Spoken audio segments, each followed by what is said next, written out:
Good morning. Um, we are finishing up our 4-week series on the 4 great questions.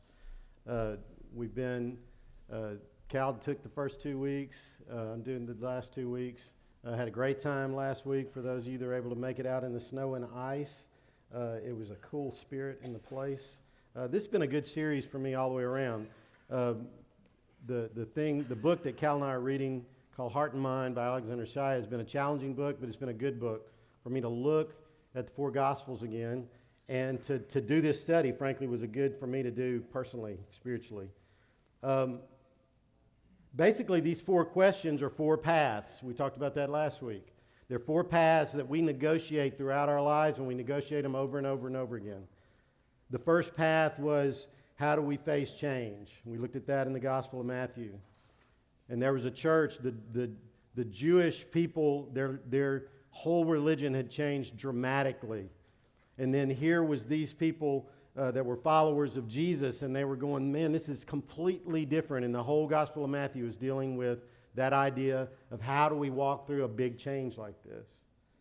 We got into the Gospel of Mark, and Cal talked about, the question is, how do we walk through suffering? And so the whole book is about how do we take up our cross and follow Jesus through all this suffering. We never just get suffering, right? We go through it, and it's not like we're an expert then and we got it the next time. We go through it all the time, and people go through it all the time. And this Gospel of Mark showed us how do we walk that path as followers of Jesus.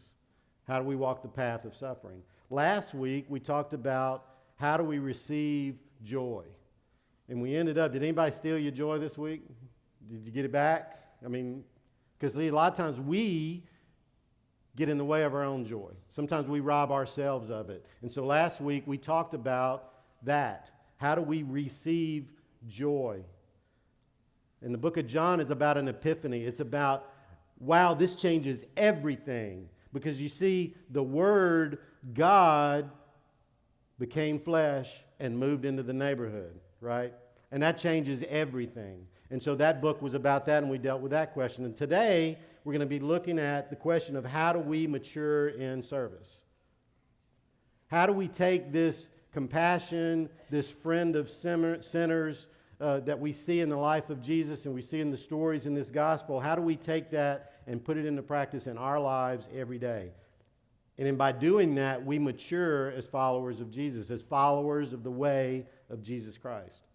And we're going to talk about that some today. Because see, the Savior that we sang about today came to seek and save the lost. Now, we've heard that again. That's another one of those cliche statements we hear in church all the time. And so we don't even hear it again, right? But this Jesus that we're following, that we take our name Christian from, the one that we say we are following him, the one that these early believers said, we are followers of the way. And the way they were talking about is the way of Jesus. And this Jesus, that Jesus, the one that we just sang about, the one that we are talking about here today, came to seek and save the lost. So we're going to be looking at the Gospel of Luke. Luke was probably the 3rd gospel written in order of things, probably around the year of 80. What difference does that make? It makes a big difference. We're going to talk about that a little bit. This gospel, the other 3 were written to specific communities of faith. Matthew to pretty much a Jewish group of Christians dealing with all this change and what's going on with that. Mark to a specific community. We talked about John last week, to a specific community that had been living out this faith for a lot of years.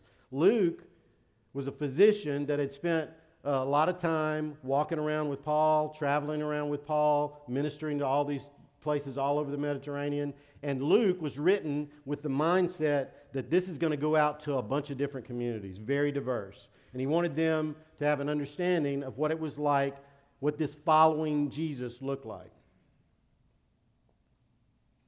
So here's what's going on with that. About 20 years before Luke was written, Emperor Nero decided to kill all the Christians in Rome, all the Jewish Christians in Rome. We've seen movies about it, right? And so we're seeing that terrible persecution. But the thing about that persecution, 20 years before Luke was written, it was pretty much isolated to Rome. It wasn't all over the empire. So this group of Christians had begun to experience this. They hear this news of what's going on in Rome, right? Also, a few years, about 10 years before this happened, in 70, Vespasian, emperor, comes into Jerusalem, utterly destroys the temple, massacres all of the Jewish priests, totally wipes it out. And so the Jewish people, their religion is in complete and utter chaos. There is no leadership. They don't know what they're going to do. And it's into that vacuum that the Pharisees step into it. You see, the Pharisees were teachers of the law, but they were not officially connected to the structure of the temple. They were experts in the law. They taught in their local areas, but they were not the priests. And so when the priests in the temple was utterly destroyed, the Pharisees, very devout, very zealous in their faith, stepped into that void and said, we are going to maintain our faith and our religion. In the middle of that vacuum, we're going to step into it and we're going to lead. Now, we see them in the New Testament as kind of, they're kind of the bad guys, right? We just happen to be, have collections of books that are their worst hours, really. It's like you waking up with you've seen the video online of the guy that comes in from the news, and he's got a news camera right when they wake up, the grandpa. I don't know if y'all have seen that video. You need to Google it. It's really funny. Like, that was his deal. They let him in the door. He's dead asleep, and he wakes up to find a news camera with the camera on him as he wakes up in bed. The Pharisees have this big lens of our scriptures on them at one of the most stressful, crazy times in their lives in the history of their faith. And so we're not seeing them in their best days. We're seeing a group of people who are bent on maintaining the faith of their fathers and keeping it going. And so what happens with that is, here are these other little sects of little groups of people who are Jewish, but they're following. They think the Messiah has come back in Jesus. And these Pharisees are saying, we've got to wipe all of that out because, see, we're trying to keep this thing pure. It is gone. The temple is gone. All that we have known is gone. The leadership is gone, and we want to keep it going. And so we are going to wipe out all of these things that aren't pure Judaism because we want to maintain what we've had and maintain our history, maintain our legacy, and that kind of thing. You kind of understand where they're coming from with that, right? I mean, it's something that we would do. We just happen to be catching them on a bad day, bad days. So into that, by the time Luke is writing this gospel that we're reading, these communities of faith all around the Mediterranean are starting to get it. The ones that have Jewish background are starting to get it. We are kind of something other than this. You see, in the middle of all these communities, some of them just kicked them out. We don't want any of you followers of the way in our midst. And they just kicked them out.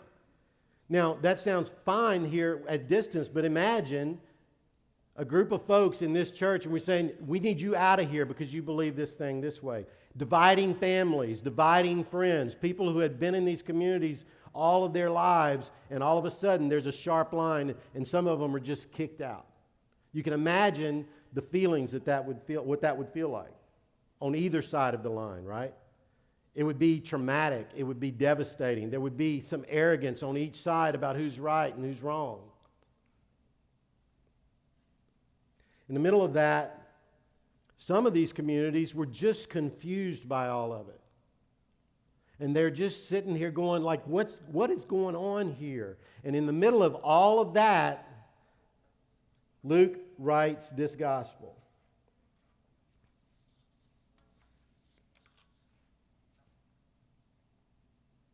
This group had spread throughout the Mediterranean. Here's another thing that started to happen. This persecution that had happened in Rome earlier was now beginning to spread. Here's why it would spread. Rome was terrified mighty Rome was terrified of this group called Christians. Why is that? Why would they pick out this little movement and do the persecutions that we've read about and heard about and seen in movies? Why would they do that? Well, here's why. Rome was this far-flung empire. Now, we think that's no big deal. We see that today because of the way we get around the world. We're now free to move about the world, right? Wasn't the same way then. How did they control all of these cultures and all of these empires? They controlled it by playing off of all these tribal rivalries that had happened for decades and centuries and years and thousands of years. And they would go into an area, they would know what their culture was, they would know everything about it, and they would play them off over each other.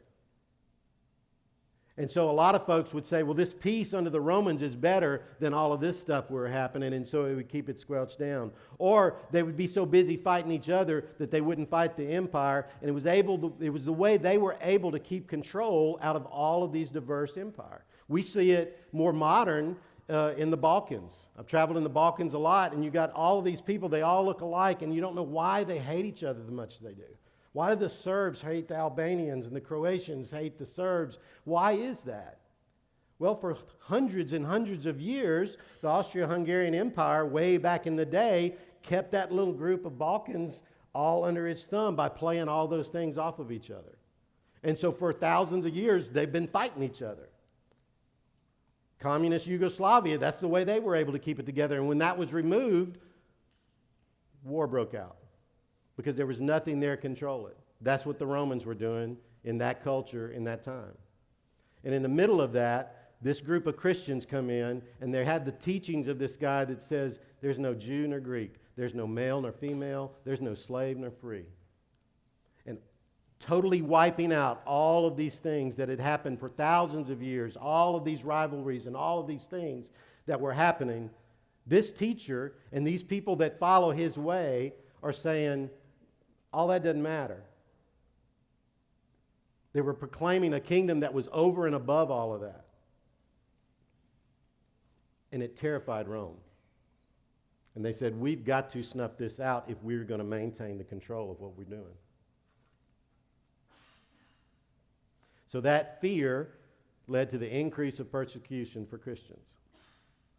So here's the questions that were in the minds of the people that Luke was writing to. How do we move forward in the face of being cursed and rejected by the Pharisees and our Jewish family and friends? Like, how do we move forward being oppressed by the Roman Empire?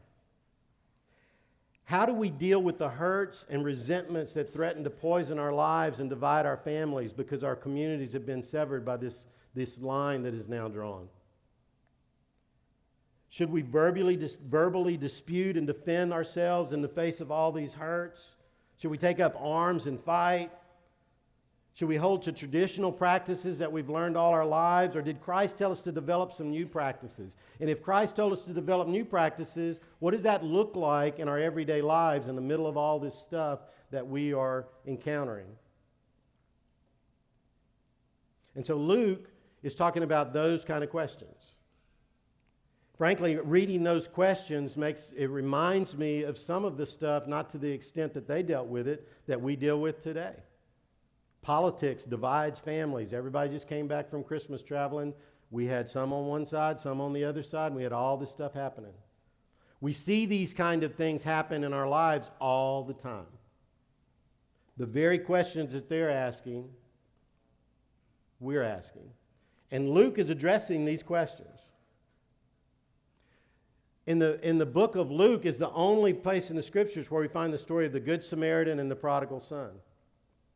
We had this person that was a total outcast. We had representatives of the respectable people there, and we have this outcast that serves somebody, and that's shown up as an example. We have this kid who totally squandered his dad's wealth. In fact, said, Dad, I wish you were dead so I can get your inheritance. And he takes that inheritance and goes to a far country, squanders it, wastes it away, and comes back, and the dad accepts him in.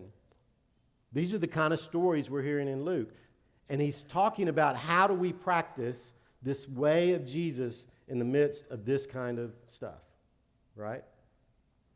We're going to look at a story. There's a whole bunch in this story. We could probably do a whole series on the story that we're going to look at. But I want you to think about one thing. I'm not going to tell you what that is until later. I'm going to point it out at the end of this message. But we're going to read this passage of Scripture. I've got it on the Sky Bible. I've got it on my page. I'm going to read it from here. And I got to walk around if y'all notice me. That's kind of what I do. So Luke chapter 8, verses 40 through 56 in the Message. On his return, Jesus was welcomed by a crowd. They were all expecting him. A man came up, Jairus by name. I want you to get a picture of the crowd. Jesus was a celebrity. All right? I want you to kind of picture a Trump rally or something. I mean, there a bunch of people are showing up everywhere he went. All right? A lot of stuff happening. He was welcomed by a crowd, and they were all expecting him. And a man came up, Jairus by name. He was president of the meeting place. And he fell at Jesus' feet and begged him to come to his home because his 12-year-old daughter, his only child, was dying. Pause and get the mindset of Jairus here. Your 12-year-old daughter is dying. Jesus went with him, making his way through the pushing and jostling crowds. In the crowd that day was a woman who for 12 years had been afflicted with hemorrhages, and she spent every penny she had on doctors, but not one of them had been able to help her. She slipped in from behind and touched the edge of Jesus' robe, and at that very moment, the hemorrhaging stopped. And Jesus said, "Who touched me?" When no one stepped forward, Peter said, "But Master, we've got crowds of people on our hands. Dozens have touched you." And Jesus insisted, "Somebody touched me. I felt the power discharged from me." And when the woman realized that she had remained hidden, she knelt trembling before him. In front of all the people, she blurted out her story, why she touched him, and how at that same moment she was healed. Now, before we go on, I want you to get a picture of this. We don't really comprehend this. You see, this woman for 12 years had been counted unclean. And we're like, what does that mean? That means complete, utter social outcast. You could not, if they'd known she was in the crowd, they could have done all kind of horrible things to her. She was not supposed to be there. She was not supposed to touch anybody, much less this famous teacher, preacher that's walking through the crowd. She was not supposed to be seen. Utterly removed from culture and everything. Utterly shamed. On no fault of her own. She just had this condition, this disease. She had no utter control over it. All she wanted was to be accepted back into the community. All she wanted was to be able to go back into the temple and worship, to be back into the community where she had been alienated from. That's all she wanted. And so she snuck in behind Jesus and touched his garment and was going to step away and be done with it. But here's the thing. Verse 48, Jesus said, "Daughter." Didn't say, "Oh, you dirty person who was once unclean." He didn't say all that. Daughter. We just sang this song, Sons and Daughters of God. How powerful would that sound to you if for 12 years you had been alienated from everything, and here's this master, the center of all of the attention, the center of the crowd. When he finds out and sees you, he says, "Daughter." Daughter, you took a risk trusting me. And now you're healed and whole. Live well. Live blessed. He came to seek and save the lost. Verse 49, while he was still talking, someone from the leader's house, Jairus, came up to him and said, "Your daughter's died. There's no need to bother the teacher." And Jesus overheard and said, "Don't be upset. Trust me, and everything will be all right." And going into the house, he wouldn't let anyone enter with him except Peter, John, James, and the child's parents. Everyone was crying and carrying on over the daughter. Jesus said, "Don't cry. She didn't die. She's sleeping." And they laughed at him because they knew she was dead. See, some of these folks were paid mourners.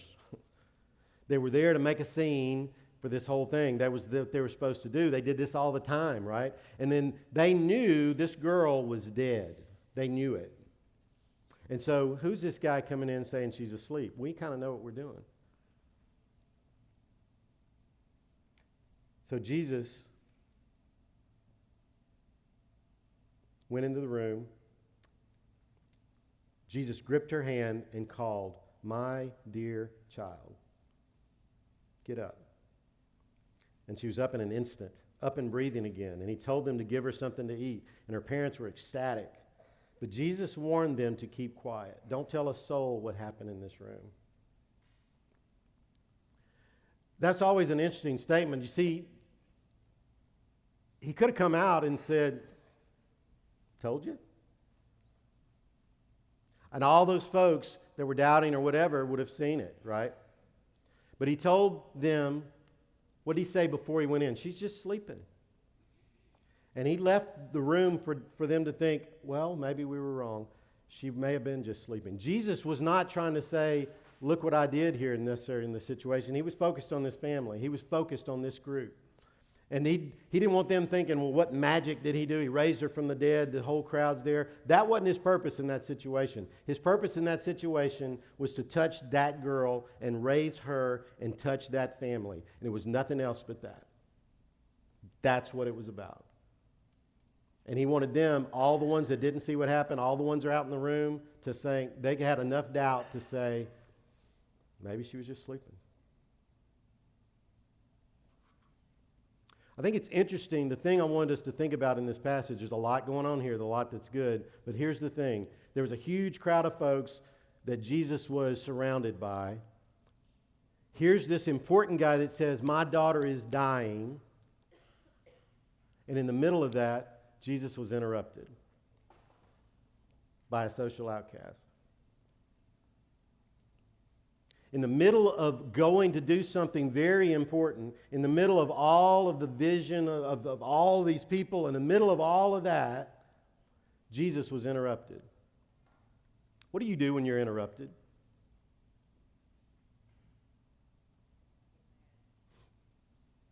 We do.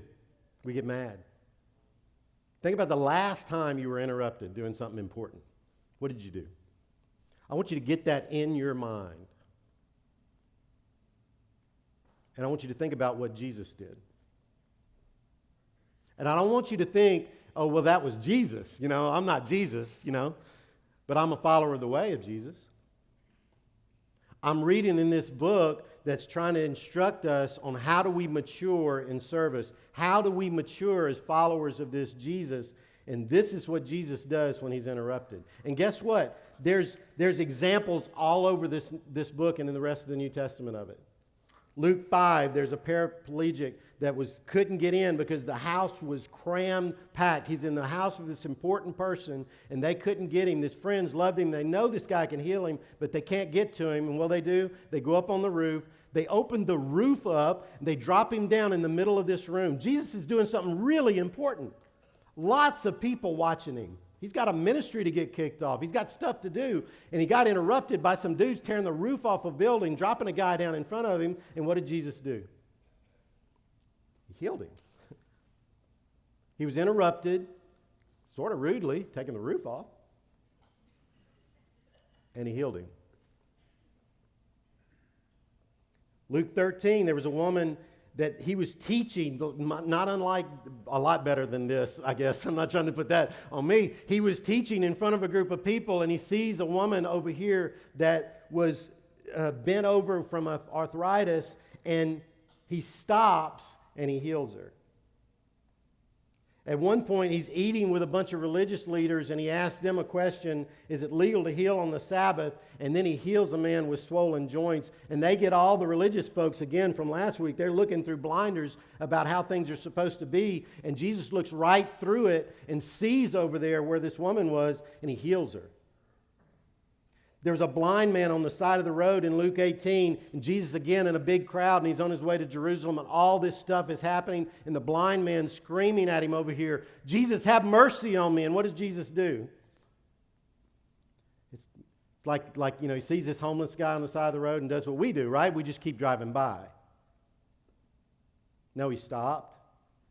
He went to the man and he healed him. I mean, the man was interrupting his trip to Jerusalem, right? No, he stopped and he healed him. Zacchaeus, tax collector. Everybody hated tax collectors. They pushed him to the back of the line. Jesus is coming through. They didn't want him. They didn't care about him. They want to see Jesus. Zacchaeus can't see Jesus. Short dude climbs up in a tree, just wants to see Jesus. And Jesus walks by with all of the commotion going on and looks up in the tree and sees the guy that everybody hated and says, I'm going to have dinner or lunch at your house today.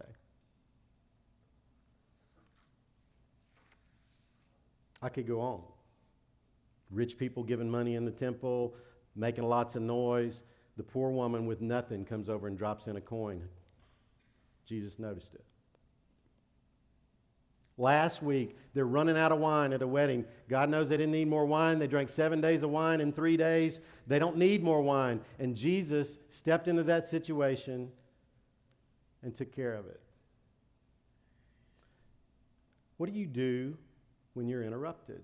I want you to watch this video. It's set in a school, but we work with these folks every day. So pick the setting. It could be your job. It could be at a school. It could be wherever. But I want you to watch this.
day, wherever we find ourselves, we have those things in our circles every day.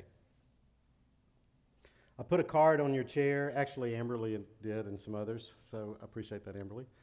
On the front, it says, serve like Jesus. On the back, it says 3 things. It says, care for your spot, pray for the people around you, pay attention. We're going to stop for a second, and I'm going to tell you a little bit more about this after communion. I'm going long again, as usual. We're at 10, but I want us to do communion together. In a second, Tyler's going to come up and play for me. We're going to come up, and we're going to get the elements and take them back to our chairs, and we're going to take them together as a family of faith. You're going to exit the right side of your row. You're going to come through, get your elements, and go back in the left side of your row. And then I'll lead us all, and we'll take it together, and we'll talk a little bit more about what this card's about and what we're doing with communion. So, come forward. I know we have visitors. This is God's table, and you're all welcome.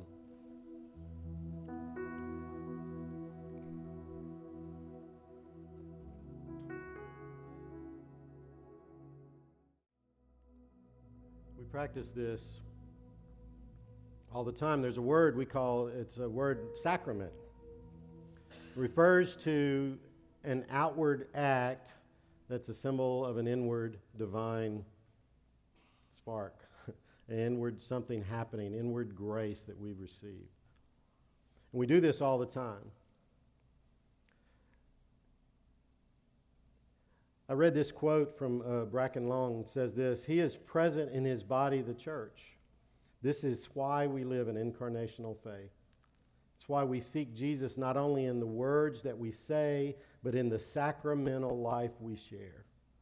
If we are paying attention, we recognize too that God is in the ordinary moments of our life, in the making of lunches and in the folding of laundry, in the daily kisses goodbye, in the moment when we look into the eyes of one whom the world considers unlovely at best and unworthy of notice at worst. It is why we aim to live the Christian life, not only talking about it or thinking about it, but by doing it.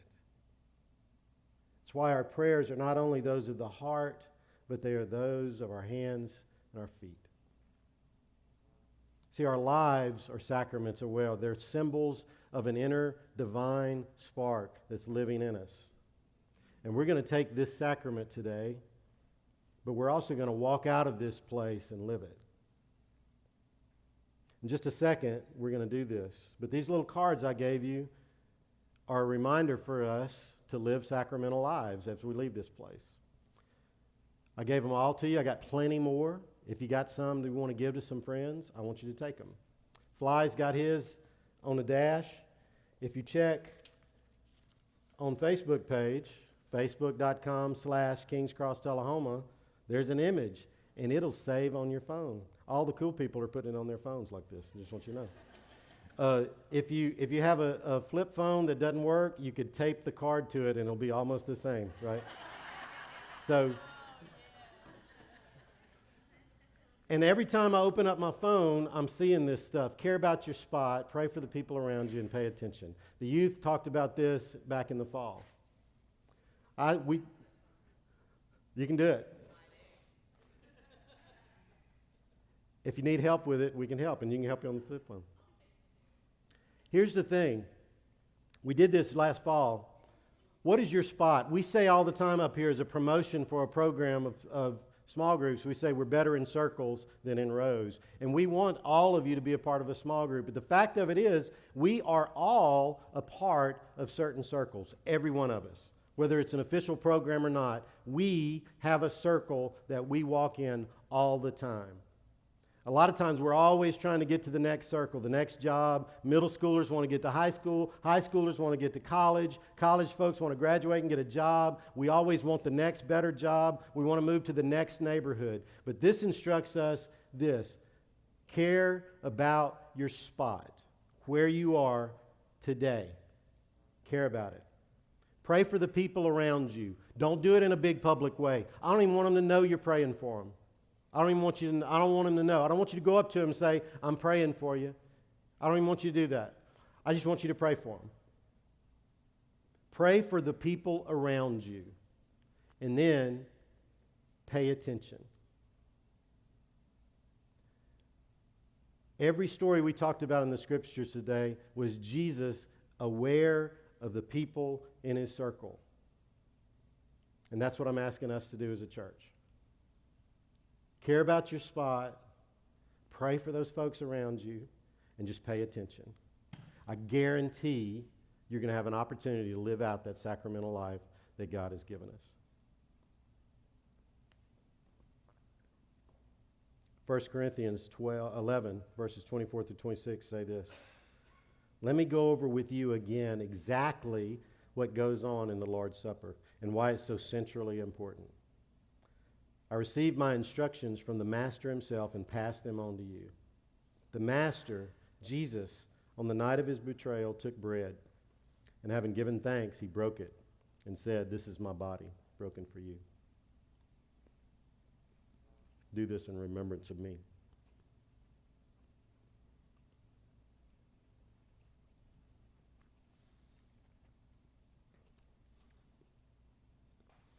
And after supper, he did the same thing with the cup. This cup is my blood, my new covenant with you. And each time you drink this cup, remember me.